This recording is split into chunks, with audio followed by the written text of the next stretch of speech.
Pues buenas noches a todas y a todos. Sean una vez más bienvenidas y bienvenidos a Temas Selectos de Derecho Penal, el programa del Colegio Mexicano de la Oralidad Penal, que en esta ocasión cuenta con la presencia de una gran amiga de este colegio, la amiga, la doctora Yuriria Rodríguez Castro, quien nos va a hablar del tema teorías sociales y del comportamiento violento.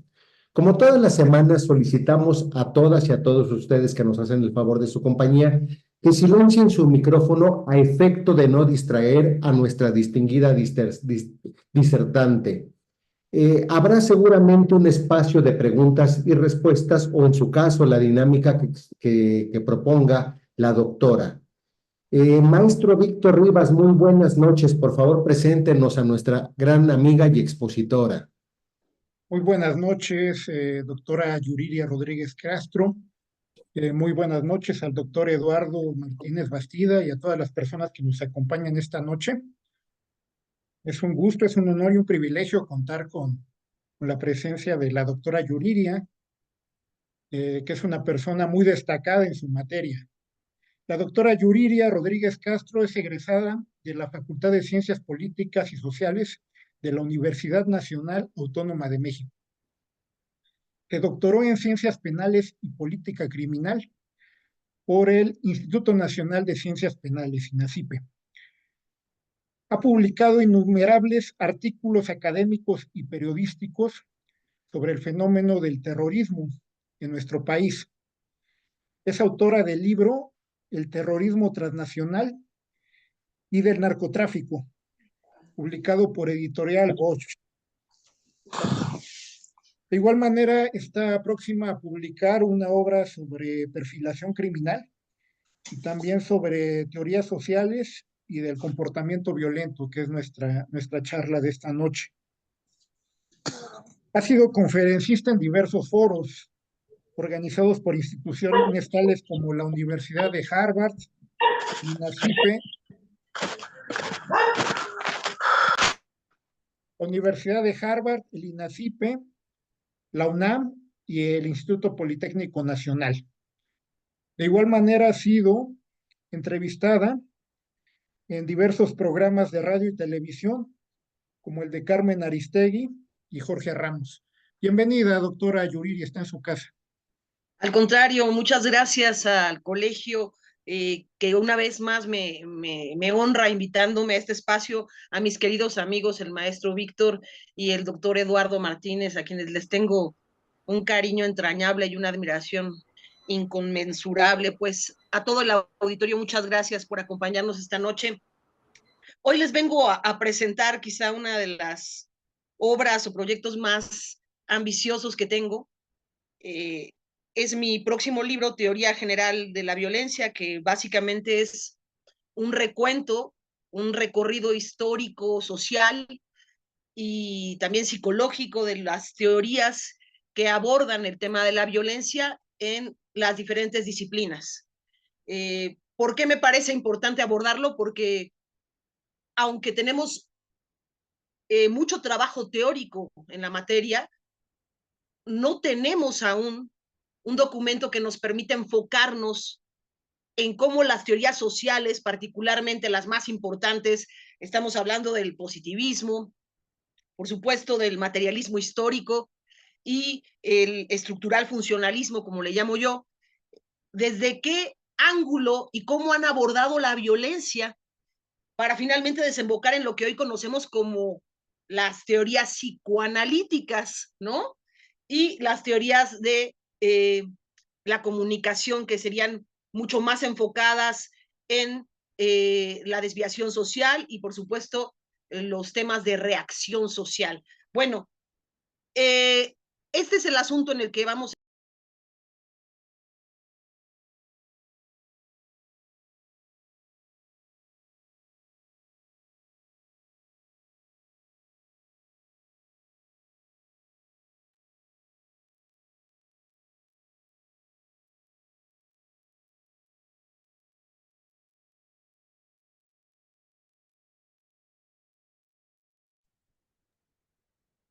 Creo que no se escucha la doctora, esperemos que que se reincorpore.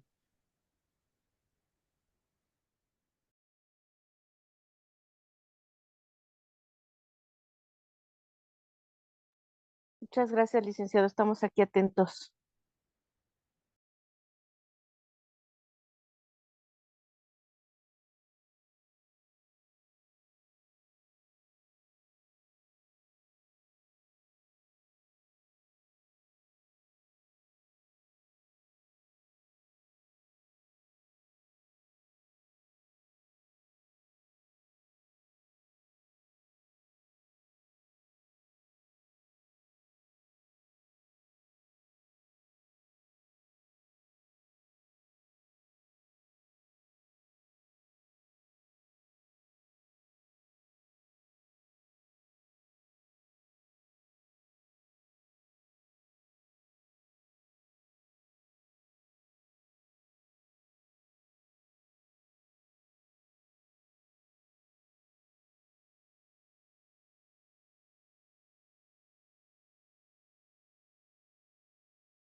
Había perdido la conexión. Voy a tratar de compartir aquí la pantalla, es lo que estaba intentando hacer hace un momento. Si me permiten un segundo. Espérame un momento, doctora, por favor, y ahorita la Bien, habilito. ustedes me avisan si observan la pantalla como yo. Adelante, doctora, por favor. ¿Ya lo observan? No, pero a ver, Bueno, inténtalo ok, otra no vez, por importa, favor. arrancamos. En lo que se comparte la pantalla, bueno, ¿cómo inicio yo todo esto? Pensando en el vínculo que hay inevitable entre la violencia y nuestra historia religiosa, ¿no? Y así inicio el capítulo hablando de la religión de la violencia. Religiones primitivas y violencias, violencia milenarista y escatológica. Bueno, les quiero decir que hay un episodio en nuestra historia de la humanidad que pocos conocemos a profundidad y que hoy, que me apasiono tanto por el tema de la violencia y de tratar de hacer este compendio para ustedes, descubro que hay un capítulo como olvidado, ¿no? Y tiene que ver con los movimientos escatológicos o milenaristas. Esta etapa de la humanidad abarca cerca de 6 o 7 siglos. En verdad es una etapa muy larga, un periodo aparentemente oscuro, pero que está lleno de información para entender la violencia como hoy la comprendemos. Y parte de esta violencia que podemos observar es el registro que hace algunos autores franceses, sobre todo, ¿no? Jean de Lamoux, estoy pensando sobre todo en Jean de Lamoux, estoy pensando por supuesto en René Girard, ¿no? Que son quizá los autores más importantes que han abordado el tema de la violencia sagrada, ¿no? Como parte de esa cosmovisión que tenemos y que desemboca inevitablemente en la historia precolombina, ¿no? En nuestra historia de México, en la época prehispánica y los rituales sagrados. Bueno, ¿por qué la violencia está ligada a esa parte de nosotros que no entendemos? Primero, porque tenemos varios conceptos que hemos confundido, quizá muy a propósito de poder mantener la violencia como sagrada, y uno de ellos es el concepto agresión, otro es fuerza, poder, y finalmente el concepto que conocemos hoy como violencia, ¿no? Bueno, para llegar a la violencia tendríamos que haber entendido en qué consiste la agresión. Y generalmente confundimos la agresión con la violencia. Luego no entendemos que fuerza y poder no necesariamente por separado representan violencia, sino solo cuando se suman. Entonces aquí tenemos otros dos factores que entran en la escena de la humanidad. Pero volviendo al tema de la escatología y de los movimientos escatológicos, había un personaje muy importante que es el Marx de los movimientos escatológicos, y es Joaquín de Fiore. Este personaje era un monje que había anunciado el final de los tiempos. Cuando se habla de violencia milenarista, y sobre todo de una época milenaria y de una etapa apocalíptica, los milenaristas en resumen hacían referencia no al fin de los tiempos como lo conocemos hoy, sino a 1000 años de felicidad. Es decir, la humanidad se había sumergido en tal sufrimiento, en tal nivel de oscuridad y de violencia, que los milenaristas pensaban que lo que venía eran ya un premio, ¿no? A tanto sufrimiento, una compensación de 1000 años de felicidad. Bueno, Joaquín de Fiore fue quizá el más visionario de todos ellos, y no solo se dedicó a escribir todas sus visiones de lo que nos esperaba como humanidad ahora sí en benevolencia, sino que además creó corrientes y movimientos sociales que dominaron Alemania, ¿no? Holanda y gran parte de Europa. Entre estos movimientos escatológicos había unos muy violentos y había otros más pacíficos, ¿no?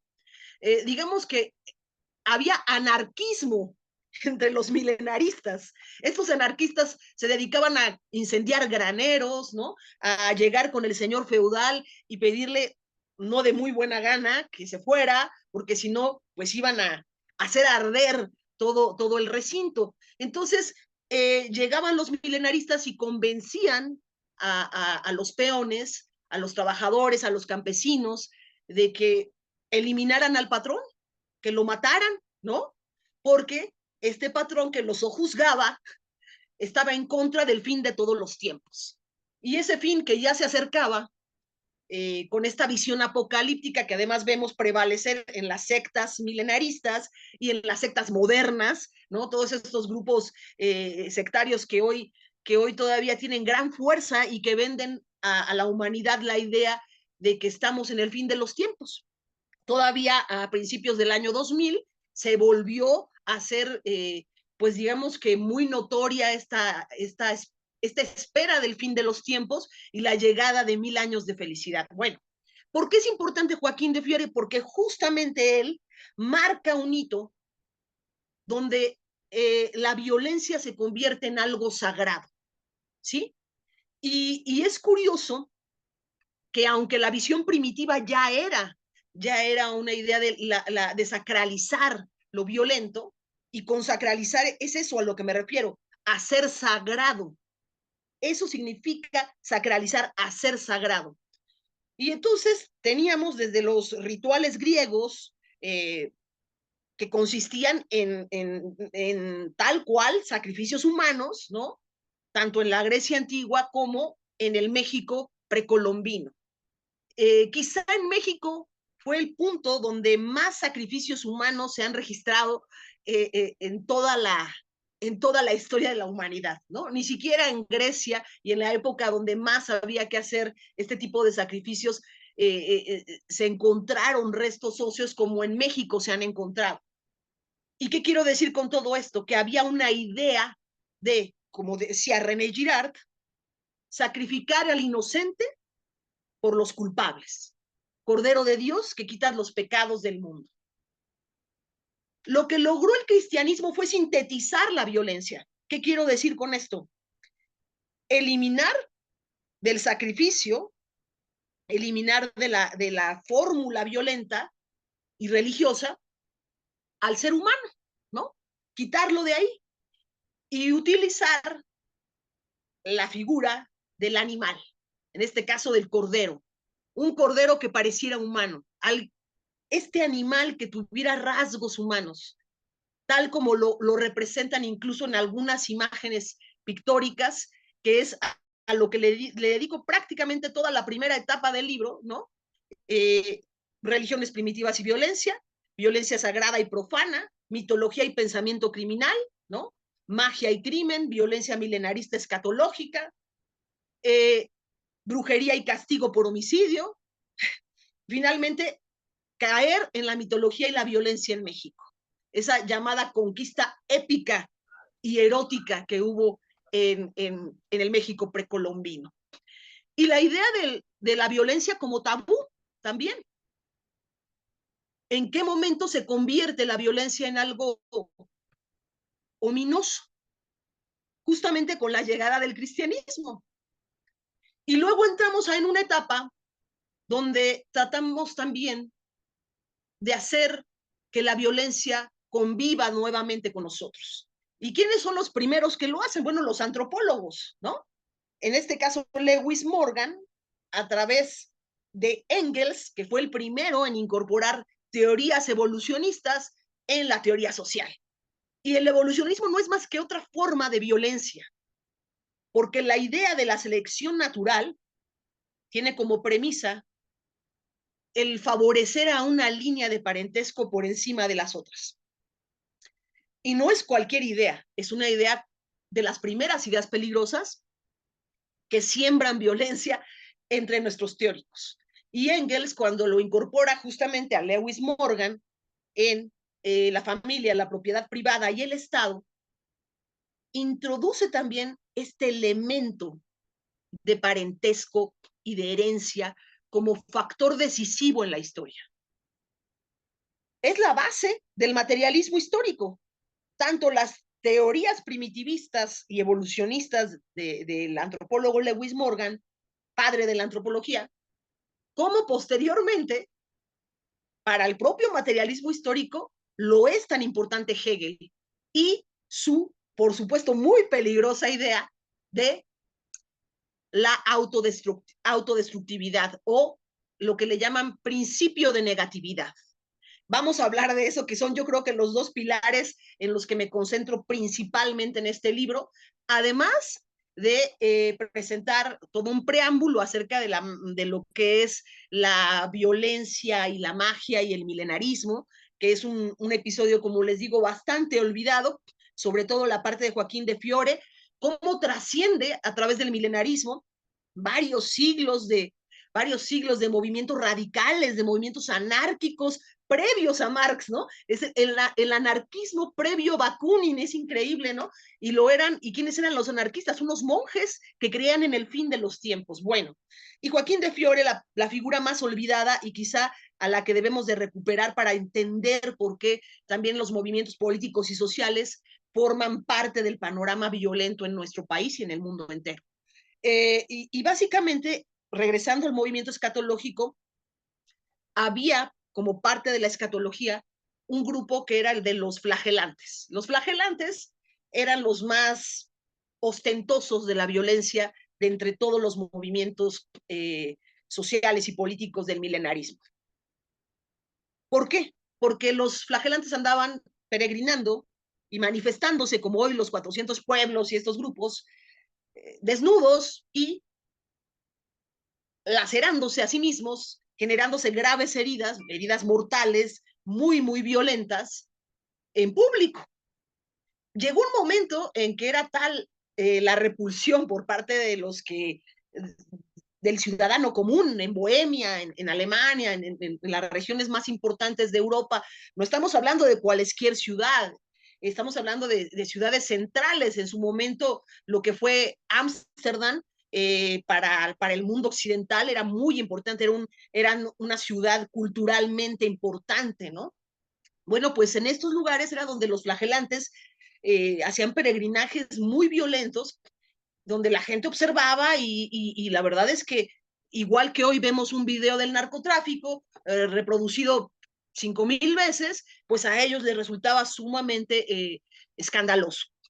Llegó a tal punto la aversión hacia este tipo de violencia explícita y pública que los gobiernos, sobre todo el alemán, prohibió de manera tajante este tipo de manifestaciones, es decir, apeló a la prohibición para que este tipo de manifestaciones y peregrinajes que hoy vemos todavía en Taxco, en México, ¿no? En estas regiones donde el flagelo se convierte en algo público y además que lleva siglos de tradición, bueno, se llegó a prohibir en Europa. justamente por el carácter público de la violencia. Bien, entonces vemos cómo la violencia en sí viene conviviendo con nosotros desde el principio de los tiempos. Pero ¿cómo le podemos llamar violencia a lo violento? ¿Cómo llegamos a ese punto del lenguaje? Bueno, tenemos esta primera etapa donde yo dedico al libro a hablar de la cuestión primitiva, de Engels, y por supuesto hablo de la agresión. La agresión, según Konrad Lorenz, y según lo que nos dice el diccionario de la lengua española, agredir es dirigirse a algo o a alguien. Hasta ahí no hay ninguna connotación violenta todavía. Agredir es dirigirse a algo o a alguien. La agresión, como lo observa Konrad Lorenz en su libro justamente sobre la agresión, on aggression, ¿no? Que además Konrad Lorenz encabeza uno de estas corrientes teóricas de biólogos, etólogos, que se dedican a estudiar el comportamiento humano desde el punto de vista del comportamiento animal, ¿no? Bueno, él es de los primeros y encabeza toda una corriente que también podemos ver hoy muy amplia todavía de tratar de entender la violencia incluso desde las neurociencias, ¿no? O sea, el recorrido de la explicación de la violencia desde la biología misma, del bio, ¿no? Que Michel Foucault también le llama la biopolítica, ¿no? El espacio en el que se desarrolla esta agresión, pues llega hasta lo que hoy conocemos como neurocriminología, ¿no? Bueno, el asunto con la agresión, según Konrad Lorenz, él observa que la agresión tiene un carácter darwinista. Es decir, es importante y es fundamental, si no es que es esencial para la evolución. Sin la agresión, la humanidad no podría sobrevivir. Es más, estaríamos hoy extintos, según la teoría de Konrad Lorenz, ¿no? Que se desarrolla también a través de otros teóricos. Estoy pensando en el mono desnudo, ¿no? Una serie de libros que salieron a raíz de Konrad Lorenz y que generaron toda una polémica. Bueno, la visión darwinista es esto: la agresión es fundamental para la evolución.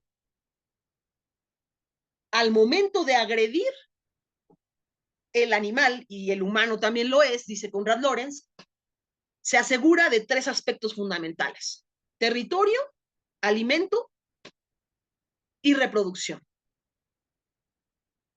Es a través de la agresión como puede garantizarse estos tres elementos.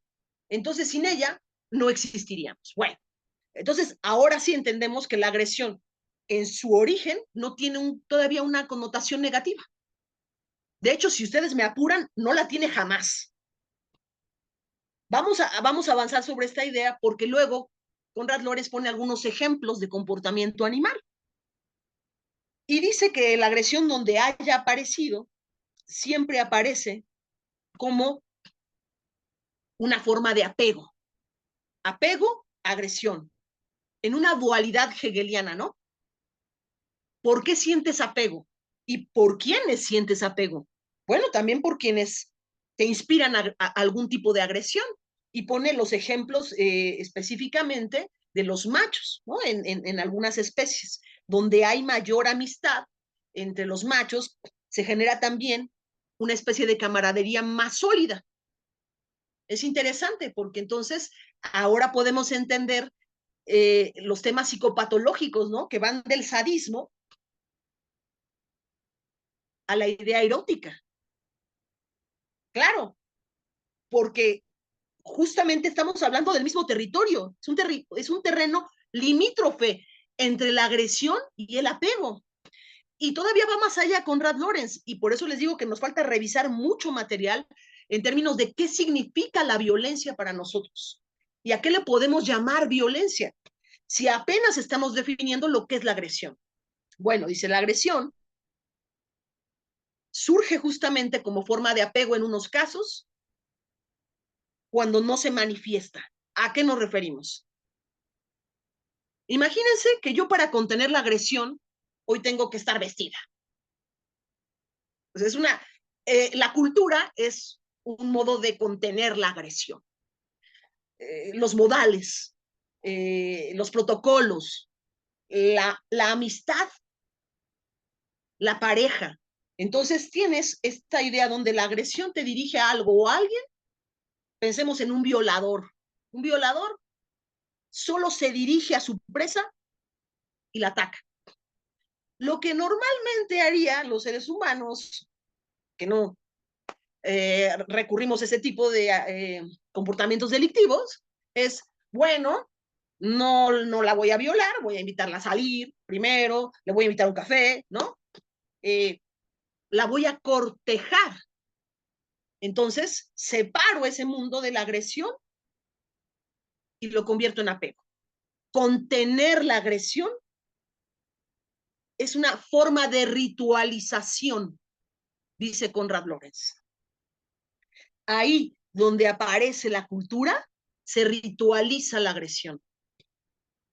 En vez de violar o asesinar,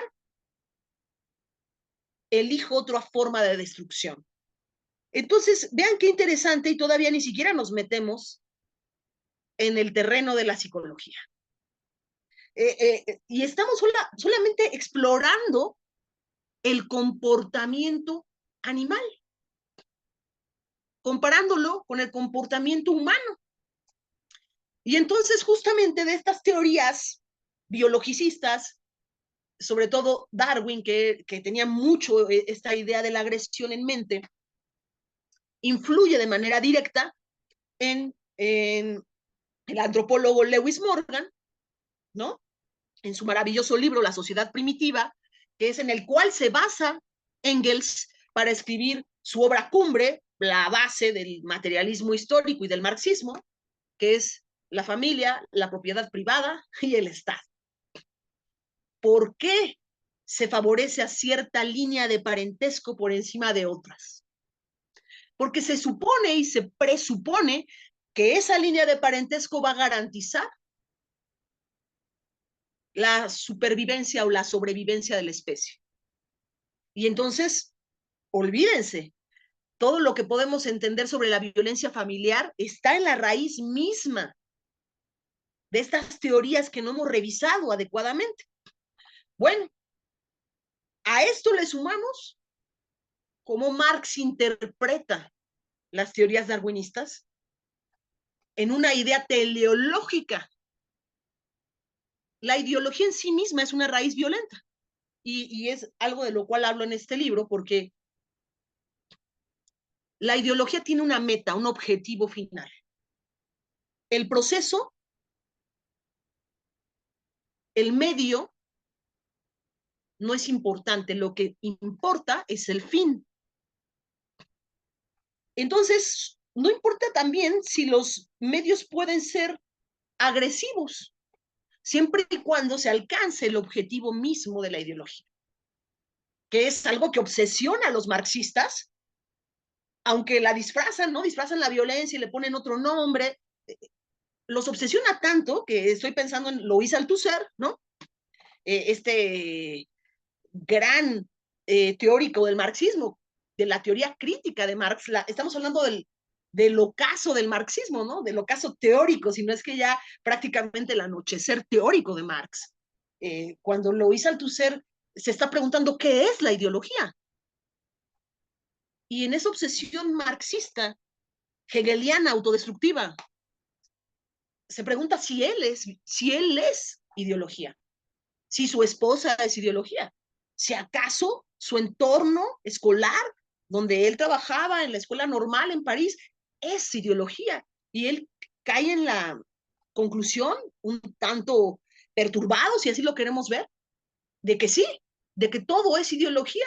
Y una noche está acariciando a su esposa y al amanecer ve un resplandor, acaricia su cuello de forma que se le hace fácil ahorcarla y la mata. Justamente en esta búsqueda de qué es la ideología, ¿acaso la ideología no mata al individuo, no elimina la identidad. Si todo es ideología, no existe el yo. Y si no existe el yo, no existimos, básicamente. Entonces, Althusser, que era quizá a mí, de mis favoritos, quizá de los autores que más me han logrado influir en todas mis investigaciones, me obsesiona también su homicidio, ¿no? Y cómo llegó a ese punto y luego cómo se dedica él a escribir. Largo es el porvenir, un libro impactante que escribe ya en el manicomio, ¿no? Sus amigos en Francia lo rescatan y en vez de que su destino fuera la cárcel, logran llevarlo al manicomio y ahí escribe sus memorias, unas memorias, por cierto, muy lúcidas, a pesar de su estado cada vez más en deterioro, pero unas memorias muy, muy importantes para tratar de entender por qué él llegó al punto de matar a su esposa, ¿no? Un intelectual, un hombre docto, jamás te imaginarías que se pudiese dejar dominar por los impulsos, por esas pulsiones freudianas, ¿no? Bueno, este es un poco el camino que yo trazo y que quiero invitarlos a ustedes a que recorran conmigo, ¿no? No es cualquier asunto hablar hoy de nuevo del marxismo y de cómo logra una idea muy violenta entrar en la mente del marxismo, en el materialismo histórico, que tiene, como les dije, dos vertientes. Una, la antropología de Lewis Morgan, es decir, el darwinismo, y la otra fuente, que por cierto es muy violenta, la idea darwinista, tan lo es que Hitler se basa ¿no? En Nietzsche, que Nietzsche sin duda es sumamente darwinista, ¿no? Y por supuesto en esta idea que Hannah Arendt le llama la solución final, ¿no? O la banalidad del mal, cómo el mal se convierte en algo impersonal, cómo la violencia se vuelve sistémica, que es hasta esa etapa donde llevo el libro, ¿no? La última etapa del libro habla sobre violencia sistémica, de violencia como organización, como institución y como grupo criminal, porque tampoco hemos definido qué es una organización criminal. Si no logramos separar el mundo de la agresión de lo que es el poder, la fuerza y finalmente la violencia, tampoco podemos entender qué está pasando con las estructuras criminales y qué es la violencia sistémica, que hoy, por cierto, está muy de moda. Hoy que tuvimos apenas el domingo, ¿no? Unos premios Óscares que fueron muy importantes por el tema que llevaban, ¿no? El holocausto y la famosa solución final, la bomba nuclear, o la otra solución final, el genocidio, que fue la idea que vendieron los nazis, sin duda, ¿no? Y desde la cúpula intelectual nazi fue que se logró ganar en lo ideológico, convenciendo a la sociedad antes que por la fuerza se le convenció a nivel, sí, intelectual, porque también ellos tienen sus intelectuales, ¿no? Los nazis tenían sus intelectuales, sin duda. Quizá el que más recordamos es a Goebbels, ¿no? Como propagandista, pero tenían sus propios intelectuales. ¿Cómo logran convencer de que la solución final, que es el genocidio nazi, de verdad era un ahorro en violencia? ¿Por qué representaría un beneficio para la humanidad? ¿Cómo puedes vender una idea así? Bueno, justamente porque existían teorías sociales que respaldan la idea de la violencia como, como algo distinto a lo que nosotros creemos que es la violencia, ¿no? Entonces, bueno, por eso es importante hablar hoy de estos mundos que solemos confundir. Por un lado, la agresión en el mundo biológico es todavía algo por explorar y retomo a Konrad Lorenz cuando habla de agresión interespecífica. Vean cuántos niveles está escalando. Uno de ellos, la familia, ¿no? Dice Konrad Lorenz, el primer tipo de agresión proviene de la familia, ¿no? Y él le llama agresión interespecífica, quiere decir agresión dentro de la misma especie. Es una agresión que es casi inexplicable, ¿no? porque se entiende que los predadores, bueno, y por un tema territorial, algunas especies pueden estar luchando en un ecosistema, pero que tu propia especie te aniquile, pues es algo insólito. Bueno, este tipo de agresión interespecífica que él observaba, por ejemplo, en cierto, en cierto, en cierto pájaro, en cierta ave, ¿no? Que era acosada, vulgarmente como lo que hoy conocemos bullying, ¿no? Por otros de su propia especie. ¿Cómo era posible que esta ave fuera atacada solo por el hecho de estar parada en una rama? Porque los de su propia especie, desde la visión darwinista, decían, bueno, este es un depredador, hay que atacarlo por el solo hecho de que existe. Es una cuestión racional, si así lo queremos ver. En el caso de los animales, definitivamente es un asunto de sobrevivencia.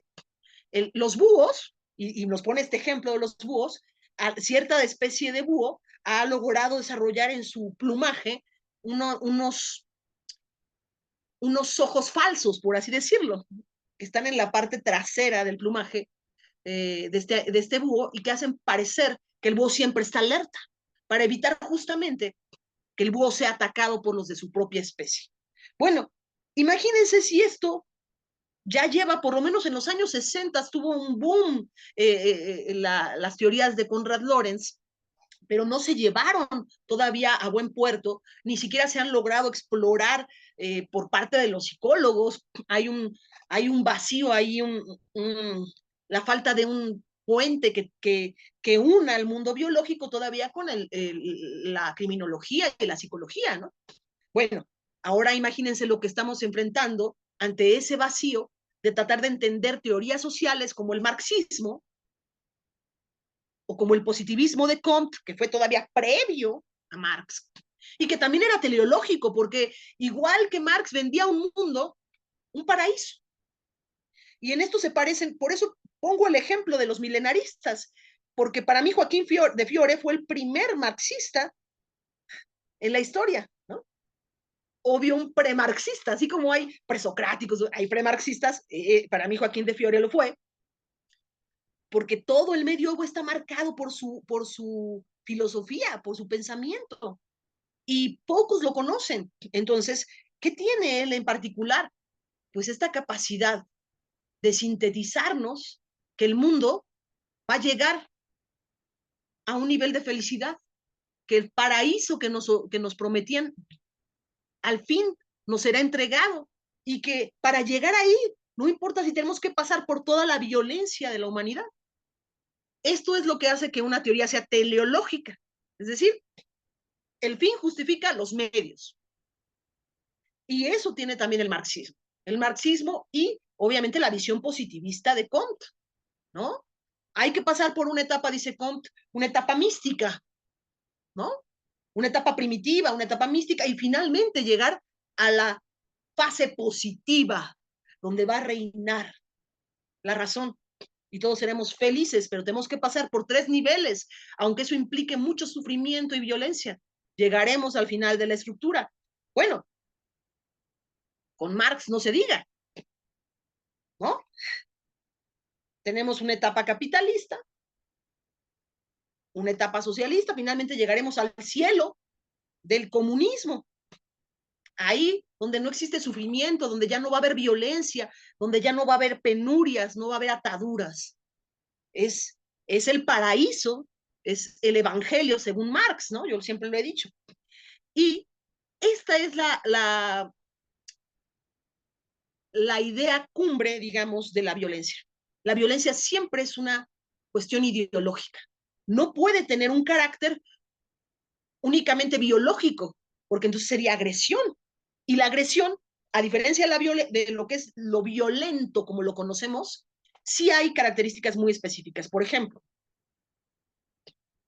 la agresión es también algo de bioquímica cerebral. ¿A qué quiero decir? ¿A qué quiero llegar con esto?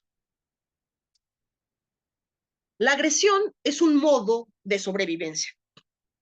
¿Cuándo se ha detectado que los seres vivos entran en una fase agresiva? Pues cuando estamos practicando un deporte, cuando la gente está bajo el influjo de las drogas, ¿no? Incluso los opiáceos, algunos, se les llaman agonistas, porque sinónimo de agresión es agonismo. Significa que la agresión lo que hace es suprimir el dolor. Al suprimirlo, el cuerpo se prepara para la huida y el ataque. Para eso se prepara el organismo. ¿Hacia dónde puedes llevar la agresión? Bueno, ya lo vimos con Conrad Lorenz. Lo puedes convertir en algo ritualizado, es decir, en apego, en vez de agredir físicamente a alguien, resulta que te enamoras de él o de ella, que generas un vínculo de amistad. ¿Sí? O sea, eso es lo que cambia. La agresión se puede convertir en algo distinto. La agresión se puede contener, se puede redirigir. En el deporte, por ejemplo, ¿no? Practicas box o algo, ahí puedes redirigir la agresión hacia algo ritual. Pero la violencia no. La violencia tiene la ecuación es directa, ¿no? La agresión interactúa con otra agresión o con un ecosistema agresivo y entonces se mezcla también con constructos sociales violentos. Fíjense nada más. Entonces sí hay una diferencia entre lo que es la agresión y la violencia ya como la conocemos. Por eso es que sí tenemos violencia que es estructural, violencia que es cultural, violencia que está arraigada socialmente, ¿no? Bueno, ¿cómo vamos a llegar a este punto? Justamente desde la perspectiva histórica de Marx. Es creo que donde más me centro porque hablando de Hegel, que es el teórico favorito de Marx, él quiso justificar la revolución marxista, pues, bueno, había que justificar la violencia, ¿no? No todo iba a ser un libro, no todo iba a ser sus teorías acerca del capital, o sea, eso no los iba a llevar a nada, ¿no? ¿Cómo justificar la violencia de la revolución marxista, ¿no? Bueno, pues a través de Hegel. Y Hegel plantea en su libro sobre fenomenología del espíritu, un libro muy complejo, yo digo que muy peligroso para sus tiempos y para cualquier tiempo, ¿no? Es un libro de verdad no solo complicado de entender, sino muy arriesgado para el propio Hegel, ¿no? El gran maestro Hegel, porque arroja algunos elementos y el más importante quizá, que es prefreudiano, Hegel es prefreudiano, si se me permite la expresión, es el principio de la destructividad o principio de la negatividad.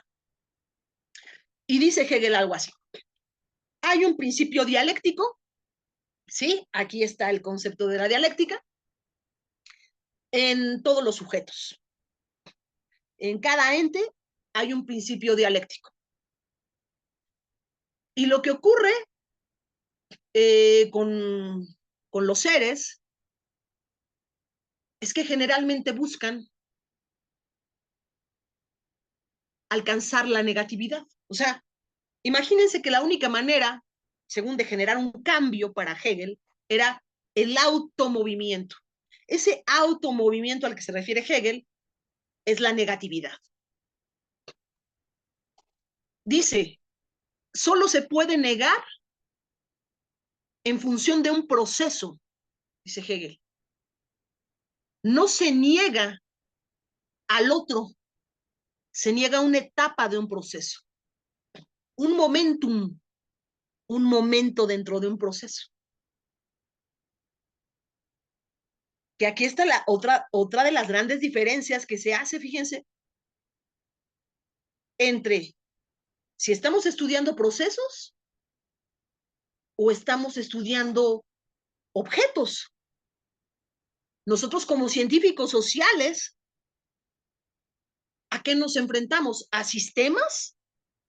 Dicen los que leen a Luhmann, ¿no? En teoría de sistemas y toda esa influencia que hubo en el nazismo, que él se abocaba a los sistemas, es decir, a los procesos, no a los objetos.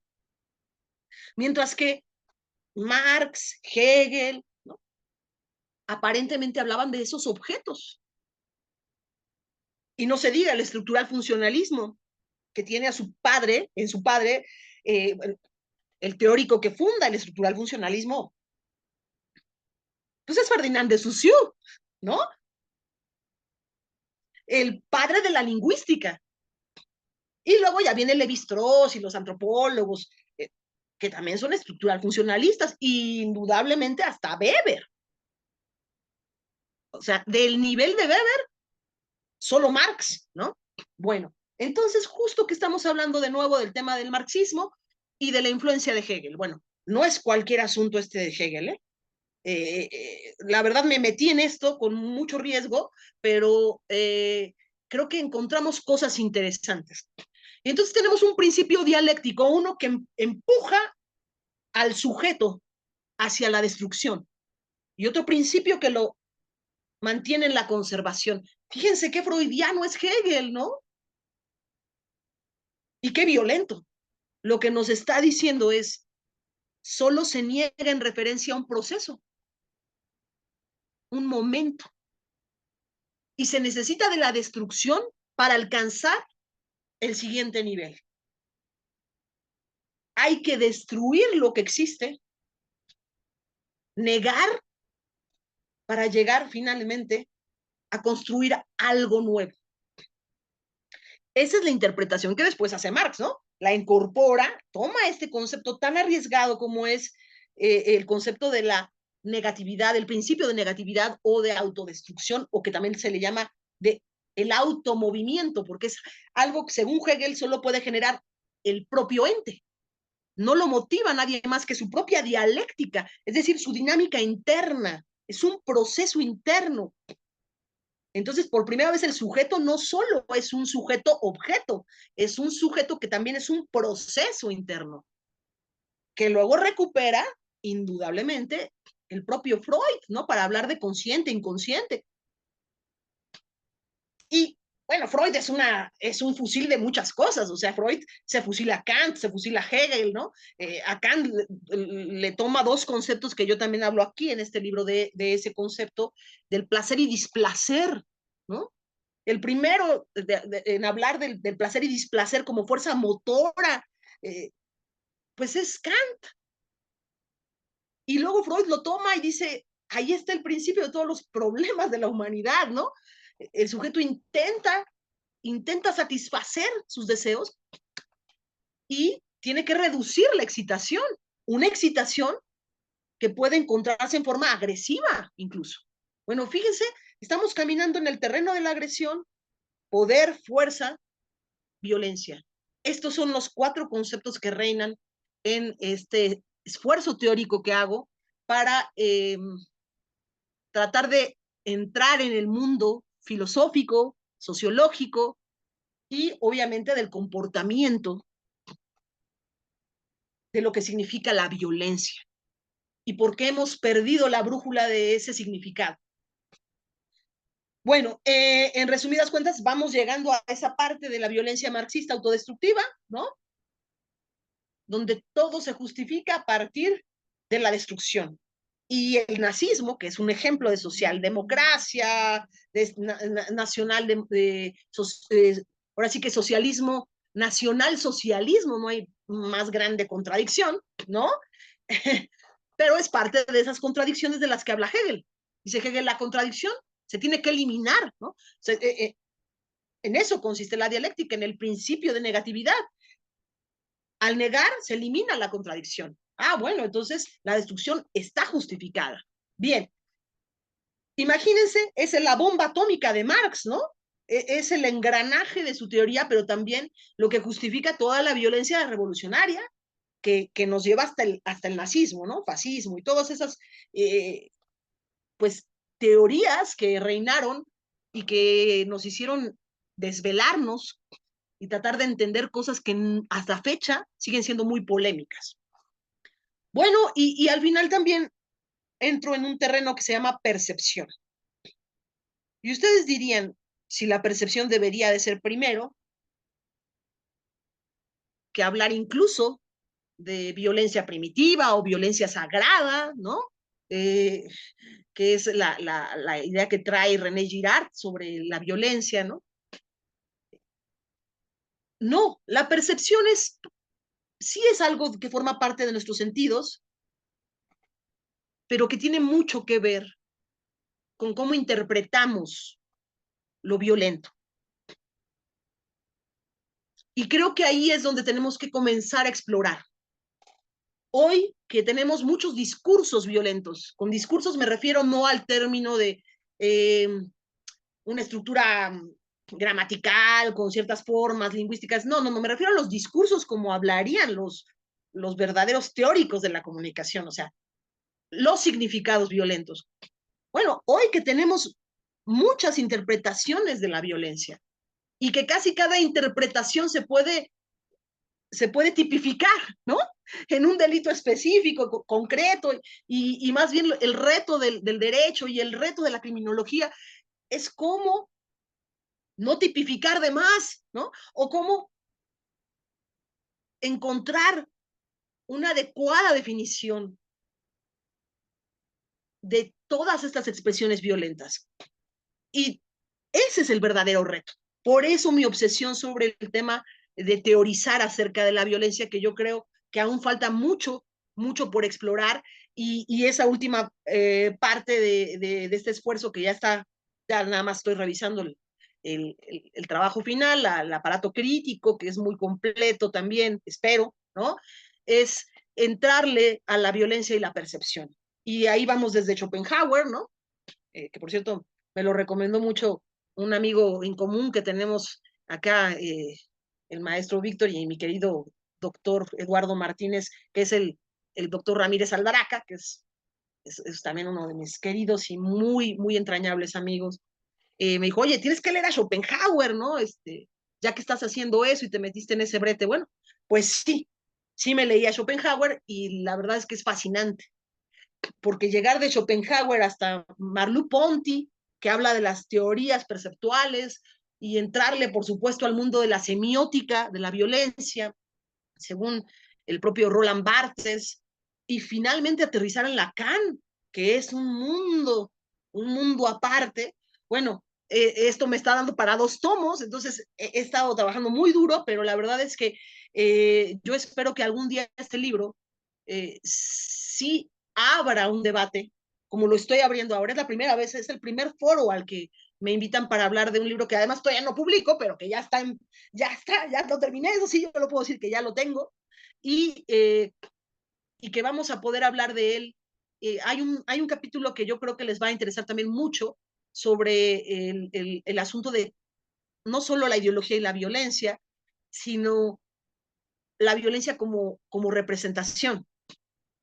La idea del amor violento, la idea del suicidio. El suicidio también ha sido abordado por Durkheim, o sea, vean qué nivel de teóricos, ¿no? Grandes teóricos, y ahí está la trayectoria de cómo ha habido teorías acerca de la violencia, pero que a pesar de todo no hemos logrado unificar, ¿sí?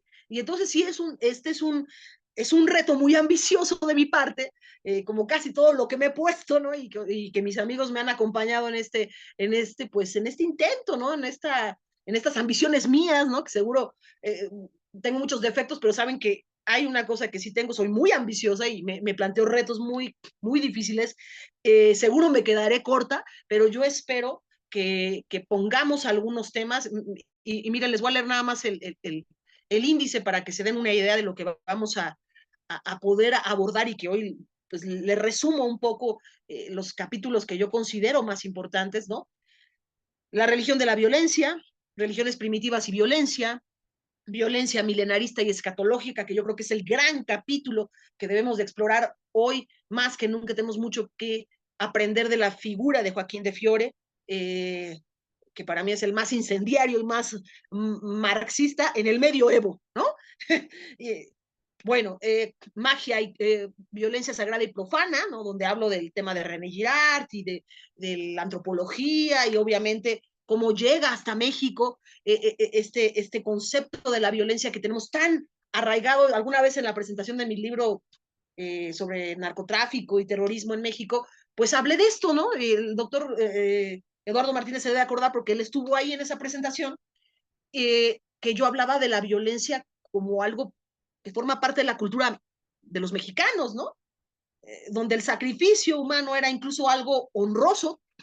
Entonces, ser parte de este ritual violento significaba algo importantísimo para los participantes, ¿no? Vean cómo el tema de la violencia no siempre ha tenido una connotación negativa, sino hasta fundacional, ¿no? Y bueno, hablo de mitología y violencia en México, brujería y castigo por homicidio, la conquista épica y la conquista erótica, también hablo de México, dedicación y esmero en la organización de la violencia, el tabú incompleto de la violencia y el crimen en los mexicanos, mito, masas, minorías y violencia criminal. Eh, también tenemos algo sobre ya lo que es la agresión, violencia, sociedad y Estado, orígenes violentos en el parentesco y la familia, teoría evolutiva y darwinismo como primera teleología de la violencia, sociedad primitiva y violencia, Lewis Morgan, desde la perspectiva de Engels, violencia ideológica, violencia y crimen en Maquiavelo y Hobbes, marxismo, violencia y crimen, Engels y los celos monógamos, esa es otra parte de la teoría de Engels que ya algún día platicaremos. Engels veía los celos como algo positivo, ¿no? Como parte de la evolución humana, entonces era muy importante para la monogamia. Bueno, violencia marxista autodestructiva, violencia y crimen, primero como tragedia, después como farsa, ¿no? La premisa de Marx, ¿no? En el 18 Brumario, ¿no? Que la historia se repite primero como tragedia, después como farsa. La violencia y el crimen de Althusser, ¿no? La violencia y la percepción, discurso violento frente a discurso amoroso, el orgasmo y el llanto fantasmal de los discursos violentos, el sujeto y el otro, entre el amor y la violencia, bueno, Ofelia y el suicidio como violencia amorosa. Hay un montón de temas que la verdad espero que sean de su interés, ¿no? Y el cierre de este libro, que es a mí lo que más me desveló, los grupos y el sistema de sanciones culposas como detonadores del crimen. Ahí planteo una propuesta teórica de lo que podría estar detonando el crimen. Recuerden que en México, y esto lo aprendí de un forense, no crean que en una gran charla de café, no, un forense me dijo, es que, doctora, en México pues no hay crímenes, ¿no? Solo hay delitos, porque bueno, en general hay una división muy tajante, ¿no? Entre el crimen y el delito, pues sí, porque es una cosa es tipificar y otra cosa es lo criminal. Vean cómo, si ya desde ahí tenemos esa separación, pues cómo no la va a haber todavía en los conceptos, ¿no? Y cierro con el tema de los grupos y el sistema de sanciones o la violencia sistémica de Freud, obviamente, la violencia criminal, el nacimiento de la criminología, violencia y crimen. Finalmente les digo que terminamos con algo sobre antropología, Margaret Mead, y el rechazo y la aceptación de los grupos sociales por medio de la violencia, violencia y aceptación, crimen y satisfacción, la exhibición del homicidio de Jezabel al crimen en Lagos de Moreno, aunque no lo crean, hago una revisión de caso todavía, ¿no? Y finalmente, definición de sistema, estructura y organización criminal. Y en eso pues ya me dedico solo a tratar de describir qué o quién organiza qué o quién forma la organización criminal, qué es el crimen organizado o crimen en grupo y cuál es el poder de las organizaciones criminales, pues no tenemos definiciones todavía de eso. Así que, ¿qué es una estructura criminal? ¿Qué es una organización criminal? ¿No? ¿Qué es, obviamente, violencia sistémica? Bueno, eso en resumidas cuentas lo que les quería yo venir a compartir hoy. Todo el trabajo teórico está acompañado de esquemas muy visuales para que se entienda la teoría como de manera muy fácil, ¿no? Muy didáctica y muy pedagógica también. Entonces, pues bueno, no sé si quieran hacer algún comentario. Espero que ya para cuando esté el libro en preprensa, me inviten de nuevo mis amigos a presentarles ya cómo queda la edición. Yo estoy muy entusiasmada porque ya lo acabé y porque espero que sea un debate académico donde pues mucha gente me contradiga, ¿no? Y no esté de acuerdo conmigo, pero que podamos tener un debate académico, teórico, serio, no solamente suposiciones de lo que es violencia e interpretaciones vagas.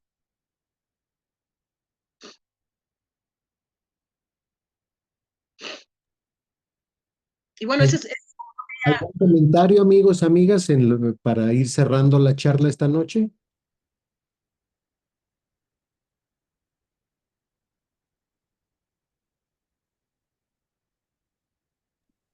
Todo bien, muchísimas gracias.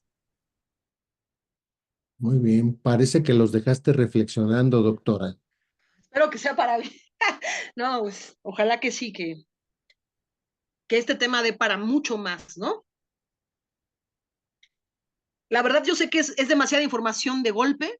Tendríamos que dedicar una conferencia a cada eje temático. eh, y la verdad estoy muy consciente de que hablar de marxismo y violencia también es un tabú, entonces eh, creo que es importante que iniciemos el debate, aunque tengamos nuestras diferencias, ¿no?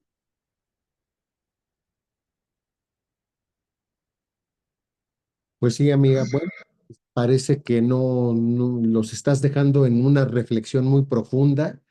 Digo, yo lo que te podría decir es que me recuerdas mucho a Walter Benjamin para una crítica de la violencia, violencia creadora, violencia conservadora. Ahí también vemos el marxismo. Digo, al final del día son tabús, ¿no? Y los juristas siempre el artículo tal dice, la jurisprudencia dice, y sácanos un poco de ese escenario de comodidad y es muy complicado. Estamos en esa parte seguramente. Es que eso no dice la jurisprudencia, eso no dice el artículo tal. Por el contrario, el artículo tal dice que si hacemos esto se acaba aquello y sabemos que esto no es así. Al final creo que es escenario. Pero mira, parece que Filogonion te dice, buenas noches, efectivamente es para analizar más profundamente el tema. Gracias, doctora, por compartir sus conocimientos. Como ves, los has dejado en ascuas, en una amplia reflexión, doctora, y sin duda, cuando tengamos ya tu texto, que lo podamos presentar, que podamos debatir capítulo a capítulo, cita a cita, material que tú vas a desarrollar, nos vas a proporcionar, perdón, en los siguientes días y lo podremos adquirir. ¿Lo vas a editar con Flores o con Bosch, también para saber? Pues miren, la verdad, estoy en pláticas con una editorial más grande. Esperemos, Flores es Bosch, me han estado ofreciendo que es seguro que les interesa el texto, pero estoy buscando una editorial, no les quiero decir cuál, porque espero que se concrete. Y de ser así, bueno, sería un público lector muy amplio. No porque Flores y Bosch no lo tengan, solo que hay hay un alcance de este editorial que todavía es a nivel Latinoamérica de una penetración en el mercado mayor y espero que se concrete. Les quiero decir antes que nada, doctor Eduardo Martínez, maestro Víctor, pues que les agradezco mucho a ustedes, a todo el auditorio, veo que es gente siempre especializada, ¿no? Es un auditorio selecto el de ustedes, por eso me acepto cada vez que me invitan, porque yo soy la que aprendo, y el solo hecho de que a usted le recuerde yo a Walter Benjamin ya me hace mucho favor. diría Susan Sontag, cuando le preguntaba a su hijo, ¿no? Oye, ¿qué te pareció mi último texto? No, pues una maravilla, mamá, es una maravilla. Y le decía, pero no es un Benjamin, ¿verdad? Y su hijo le decía, bueno, ahora sí que para dimensionarlo, auditorio que nos escucha, un Benjamin es como hablar de un Picasso en las artes plásticas para nosotros en términos de ciencias sociales. Si un día llego a escribir, aunque sea una viñeta en texto similar a lo que hizo Benjamin en toda su trayectoria como científico social, pues yo me daría por bien servida. Así que el doctor Eduardo me tiene mucho aprecio y ojalá que logremos por lo menos poner el tema y, y sí, una gran influencia para mi trabajo también. Estoy en deuda con Walter Benjamin, con María Zambrano, con Hannah Arendt, eh, y ojalá que algún día, como les digo, logre yo escribir siquiera una línea de un texto que se asemeje a lo que ellos hicieron en su enorme trayectoria. Seguro así es, y ya hablaremos si el mal es banal o el mal es radical según tu propia visión. Seguramente el maestro Víctor ya te estará contactando para poder presentar este texto que es del mayor interés para todas y todos los que estamos aquí, querida doctora. Qué buen resumen acabas de hacer. Si el mal, y qué dicotomía, ¿es banal o es radical? ¡Wow! Está buenísimo, por eso me tienes que escribir algún prólogo para este libro, doctor Eduardo, pues sí, y hasta puede ser banal y radical, ¿no? Hoy lo vimos con Oppenheimer, los que están viendo esas películas, creo que sintetiza el mundo marxista y con el exterminio de la visión nazi, ¿no? Pero bueno, muy interesante. Muchas gracias por su atención y por haber soportado tantos conceptos en tan poco tiempo. Traté de resumirlo, yo sé que divagué, pero muchas gracias de verdad por su atención. Pues amigas y amigos, como siempre, un gusto que nos hayan acompañado en este tema selectos de derecho penal.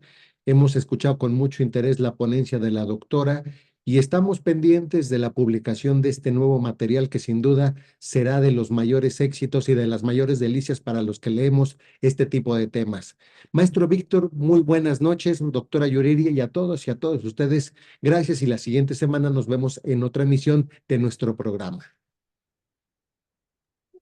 Muchas gracias, doctor. Eduardo, querido, un abrazo, maestro Víctor, a todo el auditorio. Gracias por soportarme. Maestro Víctor, gracias. Hasta luego. Muchas gracias a todos. Doctora, gracias. Al contrario, hasta luego.